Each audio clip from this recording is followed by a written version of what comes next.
Hi, I'm Barry Collins, and I'm the head of the Department of Law and Criminology at the University of East London. And today I'm just going to talk very briefly about a very important Supreme Court decision that came to us on 19th of February of this year, and that is the Uber decision. The correct name of the case is Uber BV versus Aslam. And I recently wrote about the decision, so I want to say a little bit about it today. The case involved a group of Uber drivers who were trying to claim their rights to a minimum wage and their rights under working time regulations against their employer, Uber.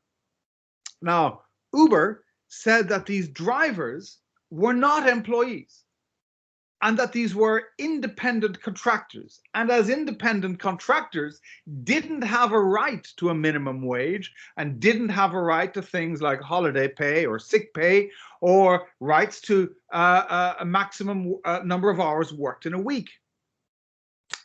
Uber said that they had contracts which stated that they were partners, and that the contract said that nothing, and I quote, shall create an employment relationship between Uber and their partners. Now, these contracts were enormously complex, and the litigation took quite a long time. And one of the difficult things in the litigation was to try to work out exactly who was being sued, because there were so many different subsidiary companies of Uber, but also to try to work out what actually the content of the contract was. Now remember that in the UK, there are three real categories of work. There are employees who have full employment rights, like a right to unfair dismissal, a right not to be unfairly dismissed, a right to redundancy payments, a right to holiday pay, maternity pay, paternity leave, and so on. That's on one side. On the other side, there are independent contractors, people who are not employees and who have very few employment rights. There is a third category, which is the category of the worker. And workers are an interim category who have some employment rights. So they have, for example, a right to minimum wage, a right to holiday pay, a right to working time regulations, but they don't have the full range of protections that employees have. So Uber was arguing that these were independent contractors, which they called partners in their contracts, and the litigants were claiming that they were not independent contractors, but they were in fact workers. The Supreme Court here, in a unanimous decision, upheld the Court of Appeal, and they said that these were workers.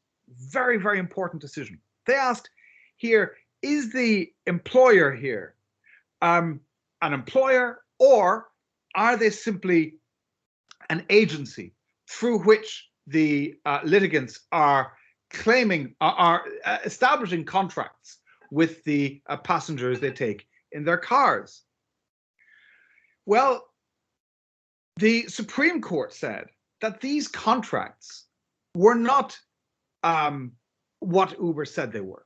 They said Uber here sets the fare, so the Uber dictates how much drivers can earn. Uber sets the contract terms, and drivers had no say in them. They said that requests for rides by passengers are constrained by Uber, who can penalize drivers if they reject too many rides.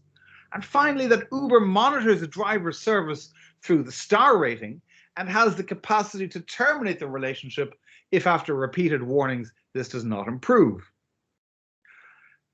And they also said it was very unclear whether an Uber driver could hire a replacement to do their work for them. So overall, the court here said that these were not independent contractors, but they were providing a personal service for Uber. And here the court followed another case of AutoCleanse versus Belcher, which again looked at one of these gig economy workers and said that what the employer was describing in the contract was a sham, and that you've got to take a sensible approach and look at the real content of these contracts to work out what they really involve. So, an important decision, not just for Uber drivers, but an important decision for everybody who works in the gig economy. And by the gig economy, I mean all of those people who work in job 0 hours contract, who work on app-based work.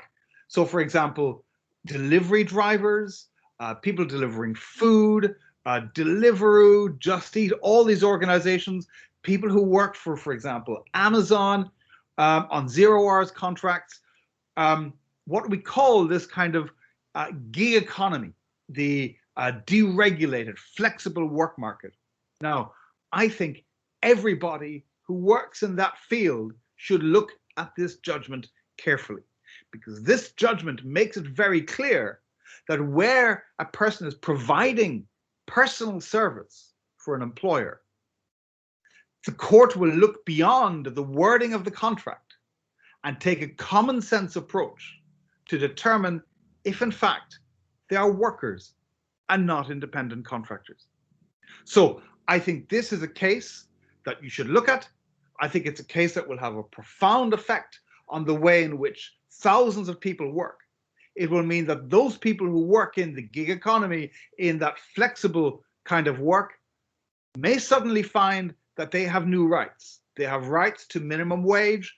They have rights to holiday pay. They have rights to sick pay.